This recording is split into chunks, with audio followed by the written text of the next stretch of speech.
మెదక్ జిల్లా నార్సింగ్ మండల కేంద్రంలోని మల్లన్నగుట్ట సమీపంలో జిల్లా ఫైరింగ్ రేంజ్ శిక్షణ కేంద్రాన్ని శుక్రవారం నాడు ప్రారంభించారు. కార్యక్రమానికి ముఖ్య అతిథిగా విచ్చేసిన ఐజీ శ్రీ చంద్రశేఖర్ రెడ్డి ఐపీఎస్ గారు మాట్లాడారు. విధి నిర్వహణలో భాగంగా పోలీస్ సిబ్బందికి ప్రతి సంవత్సరం ఫైరింగ్ ప్రాక్టీస్ ఉంటుందని అన్నారు.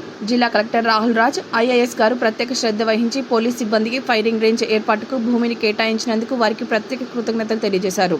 ప్రజలకు సేవలు అందించేందుకు పోలీస్ అధికారులు సిబ్బంది ఎప్పటికప్పుడు ఆయుధం నైపుణ్యాన్ని మెరుగుపరుచుకోవాలని అన్నారు. ఈ కార్యక్రమంలో తూఫాన్ డీఎస్పీ ఎస్ వెంకటరెడ్డి మరియు మెదక్ డీఎస్పీ ప్రసన్న కుమార్ మరియు సీఏలు మరియు ఎస్ఐలు, రెవెన్యూ సిబ్బంది, పోలీస్ సిబ్బంది, ఉన్నతాధికారులు పాల్గొన్నారు.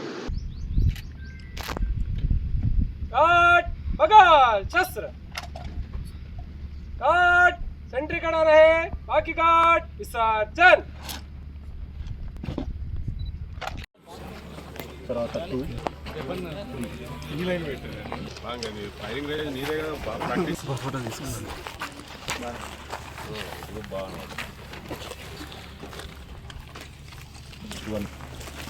ఎస్పీ గారికి, ఇక్కడ ఉన్న పోలీస్ సిబ్బంది అందరికీ కూడా నమస్కారం. ఎస్పెషల్లీ ఈ ఫైరింగ్ రేంజ్ మరి ఇంతకుముందు వేరే జిల్లాలకి వెళ్ళే పరిస్థితి, ఇంతకుముందు మరి పోలీస్ వాళ్ళు అక్కడ వేరే జిల్లాలకి వెళ్తూ ఉండే, మరి మన జిల్లాకు ప్రత్యేకంగా జిల్లా ఏర్పడినప్పటి నుంచి ఇప్పుడు కూడా ఫైరింగ్ రేంజ్ లేదు. మరి ఎస్పీ గారు చాలా పట్టుదలతోని మన జిల్లా కంపల్సరీగా ఫైరింగ్ రేంజ్ ఉండాలి, సో దట్ ఇక్కడ ఉన్న పోలీస్ సిబ్బంది అందరూ కూడా ఇక్కడనే ఫైరింగ్ ప్రాక్టీస్ చేసుకునే విధంగా చాలా సులభంగా ఉంటుందనేసి మరి వారి పట్టుదలతో ఇక్కడ ఎస్టాబ్లిష్ చేసినందుకు మరి ప్రత్యేకంగా వారికి అభినందనలు తెలుపుతూ ఉన్నాను. మరి ఇది మన జిల్లా పోలీస్ యంత్రాంగాన్ని అందరూ కూడా చాలా యూస్ఫుల్గా ఉంటుంది. సో మరి ఈ అవకాశాన్ని అందరూ కూడా సద్వినియోగం చేసుకుంటారనేసి కూడా ఆశిస్తూ మరొకసారి ఇంత మంచి ఫైరింగ్ రేంజ్ ఇక్కడ ఎస్టాబ్లిష్ చేసినందుకు ఎస్పీ గారికి, వారి సిబ్బందికి అందరూ కూడా ప్రత్యేకంగా ధన్యవాదాలు తెలుపుతా ఉన్నాను. ఎందుకంటే ఫైరింగ్ రేంజ్ అనేది చాలా ముఖ్యం మనకి పోలీసు విధి నిర్వహణలో. మన ప్రాక్టీస్ చేసుకోవడానికి ఈ ఫైరింగ్ రేంజ్ అనేది చాలా ముఖ్యం. అందరికీ సిబ్బంది అందరికీ కింద నుంచి పై వరకు అందరికీ మనకు రెగ్యులర్గా మనం ప్రతి సంవత్సరము మనం ఫైరింగ్ ప్రాక్టీస్ చేయాలనేది మన మాన్యువల్లో ఉంది. మరి అట్లా ప్రతి సంవత్సరం మరి ప్రాక్టీస్ చేయడానికి మనకు ఇప్పుడు కొత్త జిల్లాలు అయిన తర్వాత ఇప్పుడు మీకు దూరం అయిపోయింది. ఇప్పుడు సంగారెడ్డిలో ఉంది ఫైరింగ్ రేంజ్ అని. ఇప్పుడు సంగారెడ్డికి మీరు వెళ్ళలేరు. ఆ సంగారెడ్డి ఫైరింగ్ రేంజ్ జైరాబాద్ దగ్గర ఉంటుంది. సంగారెడ్డి వాళ్ళకే దూరం అది. ఇంకా మీరు వెళ్ళాలంటే దూరం. అట్లా సిద్దిపేట వాళ్ళంటే అక్కడ రాజగోపాల్పేటనా ఇక్కడ ఉంది. రాజగోపాల్పేట అంటే సిద్దిపేట నుంచే మళ్ళీ చాలా దూరం. అంత దూరం వెళ్ళి రావడం అనేది కష్టసాధ్యం. కాబట్టి మీకు సొంతంగా మెదక్ జిల్లాలో ఈరోజు ఇట్లా ఫైరింగ్ రేంజ్ ఏర్పాటు చేసుకోవడం చాలా సంతోషకరం. మరి దీనికి సహకరించిన కలెక్టర్ గారు, రెవెన్యూ అధికారులు, వారందరికీ మా పోలీస్ శాఖ తరఫున కృతజ్ఞతలు. అయితే మరి ఈరోజు ఈ ఫైరింగ్ రేంజ్ ఒకప్పుడు మరి చూస్తుంటే అంతా గుట్టలు, రాళ్ళు, రప్పలు ఉన్నట్టు కనబడుతుంది. మరి దీన్ని ఇంతగా ఈరోజు మరి ఈ స్థాయికి తీసుకురావడానికి చెప్పారు. ఇప్పుడే వెంకటరాజా గౌడ్ చెప్పారు. మీరందరూ కృషి చేశారని, జిల్లా పోలీస్ అధికారులు అందరూ పాల్గొన్నారు. కాబట్టి మీ ఎస్పీ గారికి, మీ అందరికీ నా హృదయపూర్వక అభినందనలు. ఇంత మంచి ఫైరింగ్ రేంజ్ అంటే ఇంకా ఇది ఇప్పుడు ఈ ఎండాకాలం కాబట్టి ఉంది, కానీ వర్షాకాలంలో వస్తే చాలా సీనిక్గా ఉంటుందని అనుకుంటున్నాను. వర్షాకాలంలో చెట్లు, వింటర్లో మాత్రం చుట్టూ మంచిగా గ్రీనరీ ఉంది, అంతా చాలా సీనిక్గా ఉంది. అయితే ఇంకా ఇక్కడ కొన్ని ఫెసిలిటీస్ ఏమన్నా వాష్రూమ్స్ అనుకుంటా, కొన్ని వాష్రూమ్స్, బాత్రూమ్స్, కొన్ని ఇంకా స్టోర్ రూము అట్లాంటివి కూడా ఫ్యూచర్లో చేసుకుంటే బాగుంటుంది.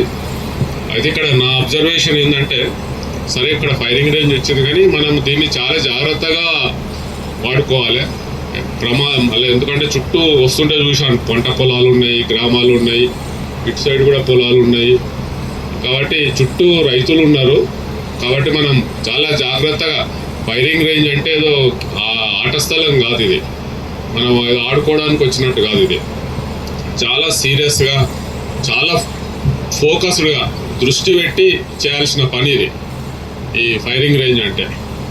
మరి అట్లా మరి ఏఆర్డిఎస్పీ రంగనాయక్ నువ్వే జాగ్రత్తగా, వీళ్ళు మన ఏఆర్ అధికారులు చాలా జాగ్రత్తగా కండక్ట్ చేయాలి. ఎందుకంటే సంగారెడ్డిలో తెలుసు, మీ అందరూ తెలుసో తెలియదు, సంగారెడ్డిలో అక్కడ మన కొద్ది దూరంలో ఇంతకుముందు ఒక ఫైరింగ్ రేంజ్ ఉండేది. అదేదో విలేజ్ ఉంటుంది అక్కడ శివంపేట దగ్గర ఫైరింగ్ రేంజ్ ఉండేది. ఎవరో మన వాళ్ళు ఫైర్ చేస్తే ఆ గుట్ట మీద నుంచి రౌండ్ వెళ్ళి ఆ గుట్ట అనుకున్న పొలంలో పనిచేస్తున్న ఆమె కాల్లోకి వెళ్ళిపోయింది అది బుల్లెట్. అంటే ఇంకా తర్వాత ఆమె కొంచెం అదే బుల్లెట్ కాల్కి ఇంజురీ అయింది. దాంతో ఆ ఫైరింగ్ రేంజ్ క్యాన్సిల్ చేయాల్సి వచ్చింది. అక్కడ నుంచి చేసి జైరాబాద్కి వెళ్ళిపోయింది. అది జైరాబాద్ నుంచి ఆ కోహిర్ నుంచి ఆ లోపలికి కర్ణాటక బార్డర్లో ఉంది ఇప్పుడు అది. కాబట్టి ఇట్లాంటి ప్రమాదాలు జరగకుండా జాగ్రత్తగా మనం చేసుకోవాలి.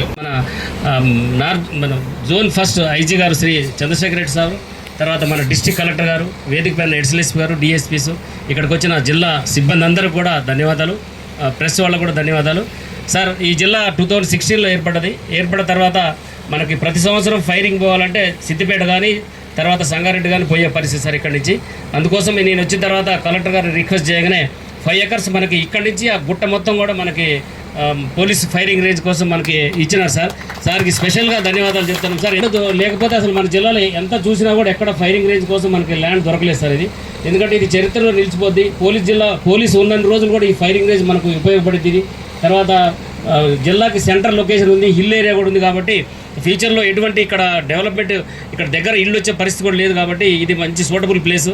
సార్ ఇచ్చినందుకు కలెక్టర్ గారికి మరొకసారి నేను స్పెషల్గా ధన్యవాదాలు చెప్తాను సార్. నేను తర్వాత ఇక్కడ వచ్చే ముందు మీకు చూపించాను సార్. ఇక్కడ నార్సింగ్ పోలీస్ స్టేషన్కి ఒక శాంక్షన్ ఇప్పుడు 10 years అయింది సార్ దాదాపు. కానీ పోలీస్ స్టేషన్ ఒక వేరే బిల్డింగ్లో పెట్టి నడుపుతున్నాం సార్.